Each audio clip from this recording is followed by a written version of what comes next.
What's the deal, man? It's your boy Rsonist, Heat Makers in the building. You already know what it is, man. I'm chilling with my homeboy, Mikey T, the movie star. Report Card Radio, you know what it is, man. Dipset in the building. Holla at your boy, Heat Makers. Crack music.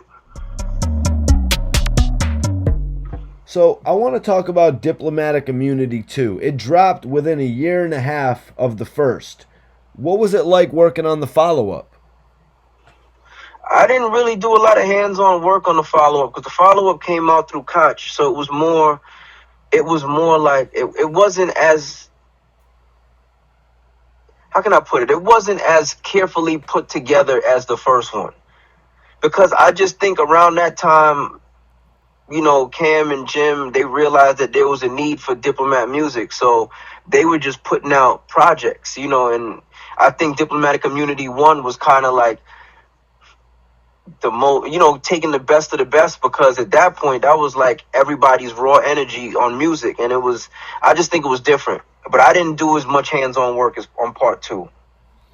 What did you notice that was different about it? Like maybe working with more artists or...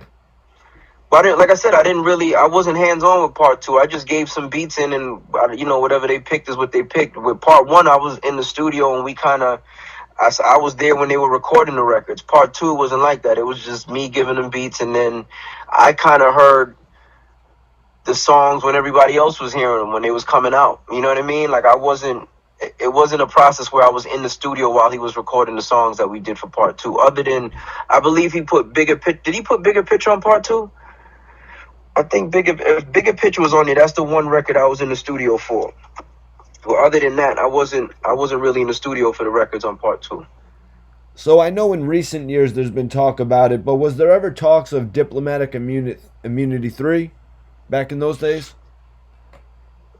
No, because I think things started separating around that time, but we did do a Diplomatic Ties a year and a half. Well, what was that, 2018? November 2018, we put out Diplomatic Ties. So that's the closest to Diplomatic Immunity 3 without being called Diplomatic Immunity 3. It was, all of them on, 8, it was like an EP. So I think it was like 8 records or 7 records, but all of them were on every record. So that was the closest thing since then to a Diplomatic Immunity 3. So how was it reuniting for that project?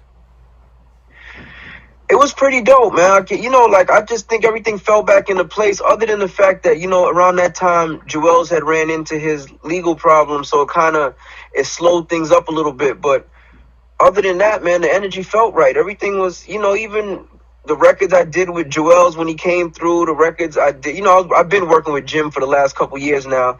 The records I did with Cam when he came through, everything felt organic and natural. Nothing felt like nobody wanted to be there. It felt like everybody was happy to be there, and everybody just wanted to make music again. You know what I mean?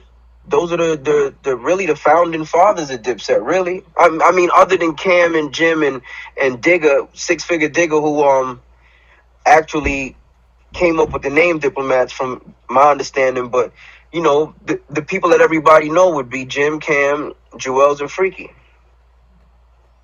Yeah, man, that was actually my first interview with Freaky Zeke, and he dropped it on me that he was the president of Dipset, and I was like, damn, it's deeper than rap.